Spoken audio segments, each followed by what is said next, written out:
je vais prendre vos questions concernant le document que je vous ai présenté sur les outils de suivi financier. Alors, est-ce qu'il y en a qui ont des questions? Les personnes qui ont une formation en comptabilité, est-ce que vous voulez vous exprimer sur la validité des éléments que j'ai présentés ou si vous considérez qu'il y a des éléments que j'ai oubliés ou des éléments qui sont erronés dans ce que j'ai présenté? C'est Lise. Prime abord, je dirais que c'est très complet. C'est un très bon travail. OK, merci beaucoup, Lise. Est-ce qu'il y a d'autres éléments? Est-ce qu'il y a des choses qui t'ont surprise ou qui vous ont surprise dans ce qui a été présenté, que vous ne vous attendiez pas? Peut-être le niveau de suivi. Je vois que c'est un suivi qui est très pointu. Tout dépend aussi du besoin de chacun. Certaines personnes vont avoir besoin d'un suivi de ce type-là et d'autres peut-être moins. À ce moment-là, c'est chacun va adapter sa situation avec les outils proposés, je crois. Bonne remarque, Lise, très bonne remarque. Effectivement, il existe plusieurs modèles de budget et de suivi et ça va être à chacun, selon ses besoins, de choisir l'outil approprié. Tout à fait d'accord. Est-ce qu'il y a d'autres commentaires? Oui, un commentaire ici, Bernard. Bon, écoute, je pense que c'est la base qui est fournie, donc c'est accessible à n'importe quelle personne, même sans connaissance en comptabilité. Donc, vous avez présenté, évidemment, là, on a présenté l'état de résultat, le bilan, puis le ratio certains ratios. Donc, c'est très bien. Donc, je pense que c'est assez complet là-dessus, là, pour le besoin du cours. Peut-être juste un petit commentaire concernant s'assurer que si des fois on émet un chèque et qu'il y aurait suffisamment de fonds, là, les banques, généralement, ils prennent ça en compte. Ils peuvent connecter tous les comptes bancaires, comptes d'épargne, comptes de chèques, de telle sorte que si un chèque passe dans un compte et qu'il n'y aurait pas de provision, automatiquement à ce moment-là, il y a une intervention de la banque là, qui va renflouer le compte de telle façon qu'il y aurait de fonds pour parer à une émission de chèque ou quelque chose comme ça. Donc, on aurait peut-être moins à mettre de l'énergie de ce côté-là, puisque ce service existe, hein, puis mettre notre énergie dans d'autres choses à ce moment-là. Voilà. Bonne remarque, Robert. Donc, les services sont existants. C'est à nous à décider comment on veut gérer nos finances avec la banque pour éviter d'être en défaut de paiement. Alors, c'est une bonne remarque. On peut faire ça comme ça aussi.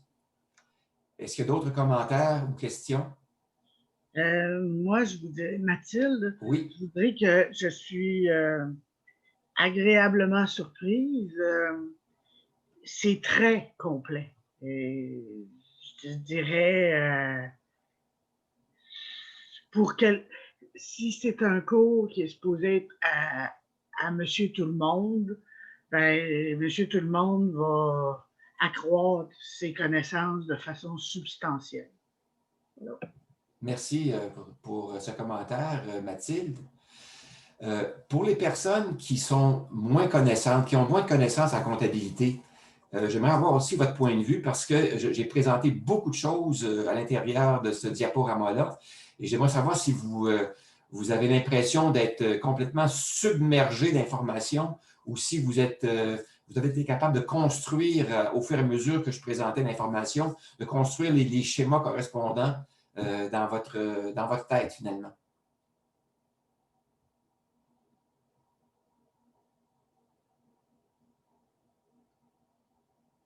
Alors, Louise, je prends une chance. Louise Villiard, est-ce que tu te sens à l'aise avec ce qui a été présenté ou si tu trouves qu'il y avait trop d'informations? Ben, je suis très à l'aise et je suis très contente de prendre le cours au début parce que quand je suis arrivée au dernier cours, moi, avec les autres, j'avais l'impression de ne pas suivre, là, mais là, je vais repartir du bon pied. C'est bien, bien important tout ce que tu viens de présenter parce que ça nous donne une bonne idée là, du concept là, toutes ces finances-là, là, de tout le budget, parce que moi, j'avais fait plein de petits tableaux, mais je n'étais pas capable de concilier tout ça. Alors, je trouve ça bien le fun là, ce matin de repartir avec au début.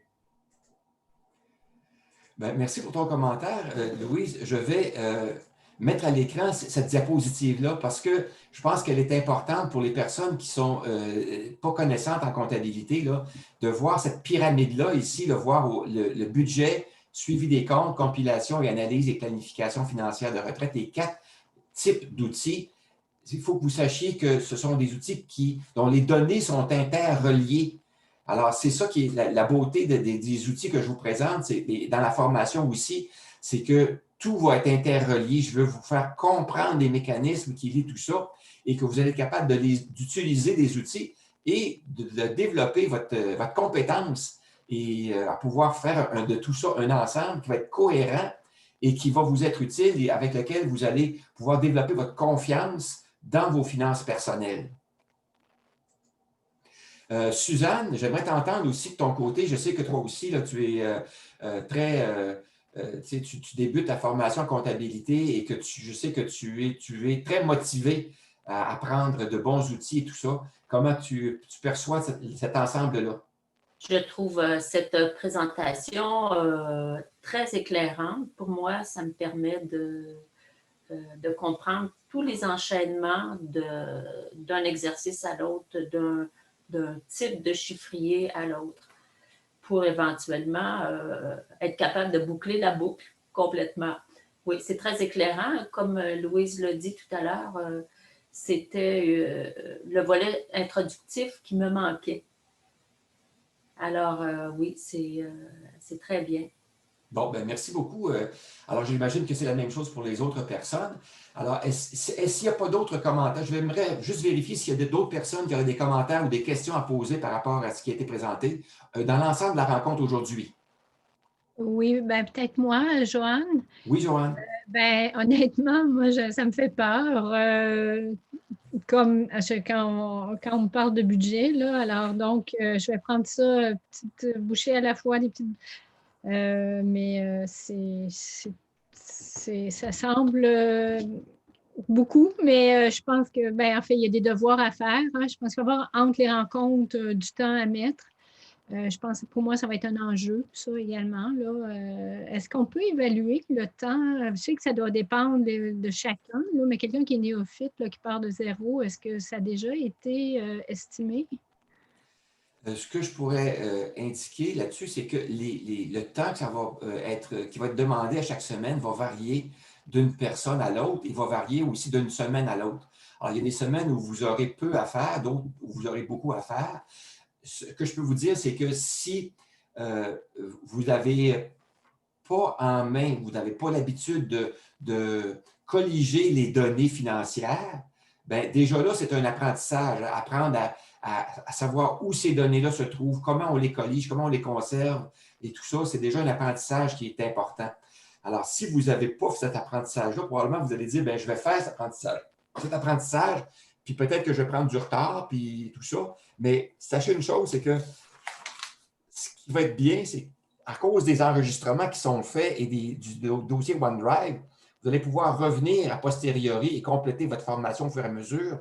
Et peut-être même aussi l'an prochain, décider de revenir à la formation parce que régulièrement, ce que je m'aperçois, c'est qu'il y a des gens qui reviennent à la formation une deuxième année. Comme là, on voit Suzanne et Louise qui se sont joints un peu en retard lors du premier groupe, qui reviennent. Et je suis persuadé que leur intérêt, je les ai vus aller, elles vont revenir jusqu'à la fin, même si la fin, elles l'ont vu dans le groupe 3, elles vont revenir le faire parce que ça leur permet de consolider leur formation.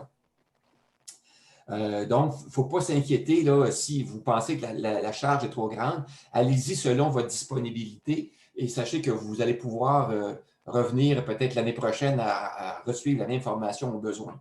Mais ce que je peux vous dire, c'est que si vous êtes capable de ne pas prendre de retard dans les sujets qui vont être traités, les outils qui vont être présentés, vous allez bénéficier grandement de ce qui est proposé. Concernant spécifiquement le budget, si vous permettez, je vais vous présenter, parce que vous avez mentionné que le budget, ça vous faisait peur.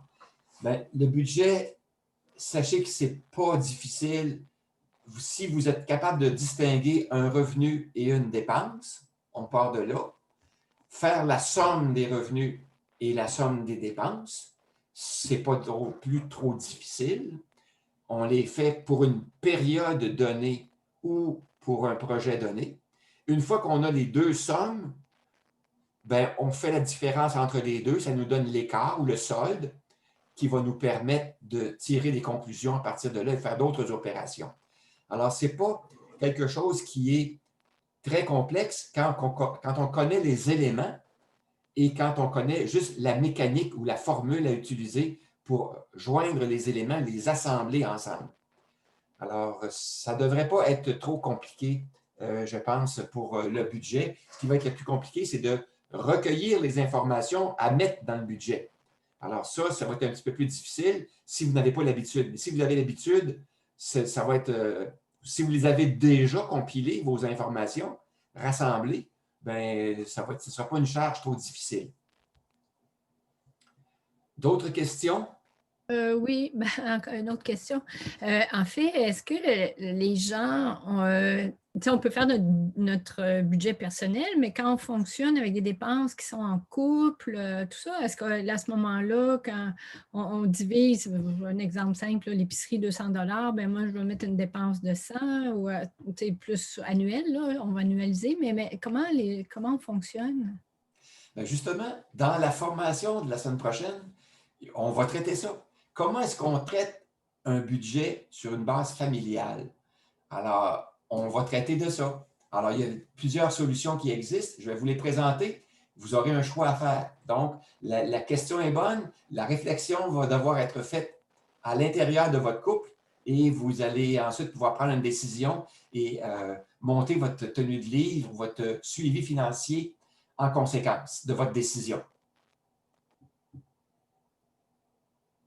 Est-ce qu'il y a d'autres questions? Oui. Est-ce que le budget peut être fait familial, mais avec un volet personnel? Par exemple, les revenus, c'est chacun des conjoints qui ont leurs revenus, mais on a un ensemble de dépenses communes comme l'épicerie, l'automobile et puis le logement.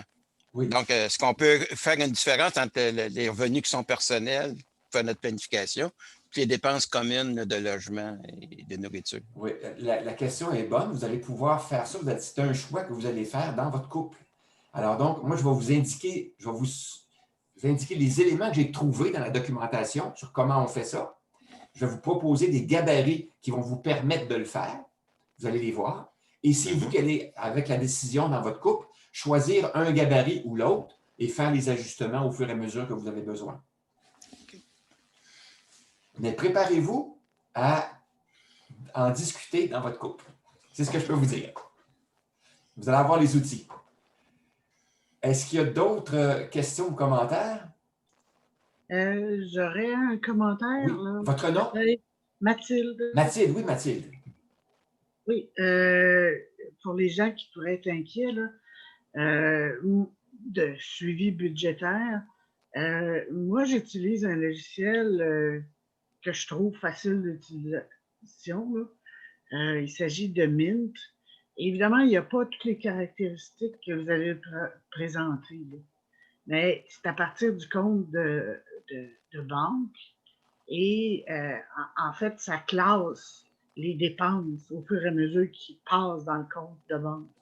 Fait que c'est peut-être une voie à explorer si vous n'avez pas trop de temps ou je ne sais trop. Voilà. Bien, merci Mathilde. Mathilde, même, moi, je vais vous suggérer de vous préparer à nous le présenter la semaine prochaine. Alors, si vous êtes capable de voir avec votre écran, vos choses, faire des captures d'écran de votre logiciel Mint et de nous présenter ça. OK. Ça va? Ben, merci beaucoup, Mathilde. Hey, ça va être super. On va vous faire une place. J'y tenais pas vraiment, là, mais bon, ça va. Ouais. Je le ferai. Mais vous avez mis le doigt dans le tordeur. Ouais. Ça m'apprendra. Bon.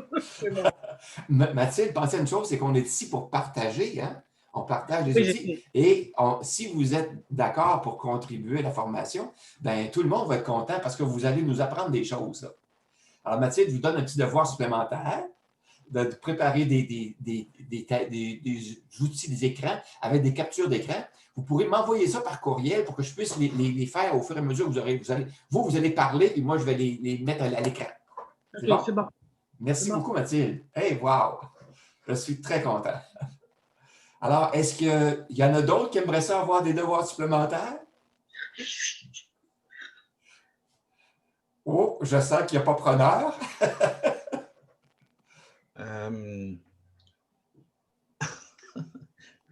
Bon, je pense qu'on va terminer bientôt. En fait, il est 51. Moi, j'aurais peut-être une suggestion à faire, Bernard. Oui, Robert. Oui, concernant, là, je constate finalement, nous avons plusieurs, des membres là, ici ont des expertises différentes et tout ça. Que pensez-vous si on mettrait, parce que certains peuvent avoir des besoins particuliers là, et puis qui ne voudraient peut-être pas exprimer là, normalement en groupe comme ça. Si on échangeait, je ne sais pas si c'est déjà arrivé dans les groupes précédents, si on échangeait par exemple nos adresses courriels. Et puis, si quelqu'un, là, par exemple, moi, là, je vois que, bon, il y a Gilles, que, exemple, je pense Gilles est notaire, exemple. Bon, je voudrais avoir quelque chose là-dessus, ben, c'est vraiment de type personnel ou encore André Lévy qui est bon en Excel, qui dit lui-même qu'il est bon en Excel. Alors, je ne sais pas, qu'est-ce que vous en pensez? Qu'est-ce que tu penses de ça si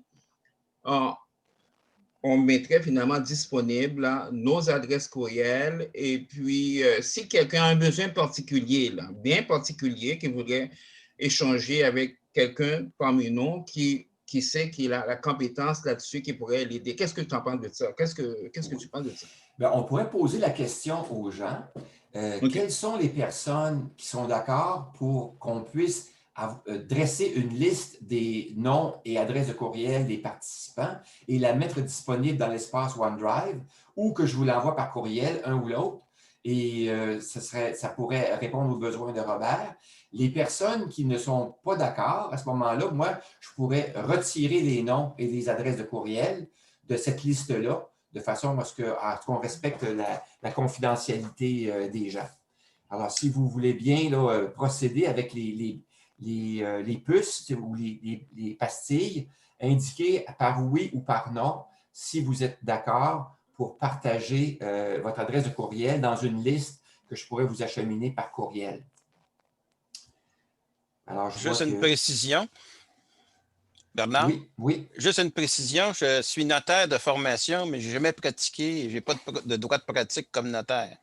Donc, c'est juste une formation que j'ai eue en droit notarial, mais j'ai été engagé comme registrateur et on ne pouvait pas être notaire et registrateur en même temps. Donc, ça s'appelait des professions incompatibles à cause des conflits d'intérêts. C'est ça.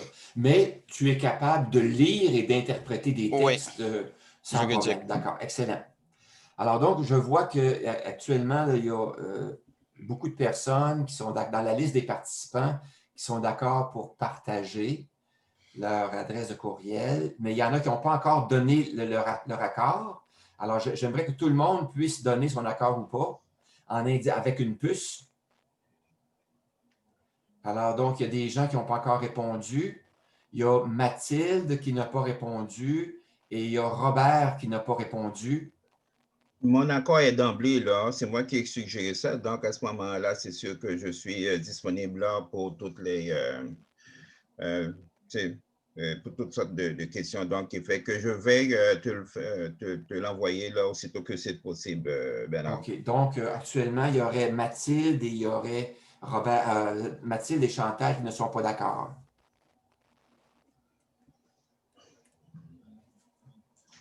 De ce que je vois là, dans la liste des participants. Ben, j'ai dit à voir, là. C'est pas un non catégorique, là, mais... Mais moi, de mon côté, si je n'ai pas de oui, c'est un non. OK. Parce que là, c'est un go, no go, hein?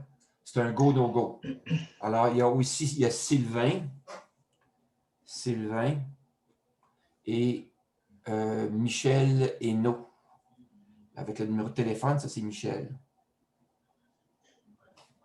Alors donc, 4 personnes ne souhaitent pas partager leur adresse de courriel.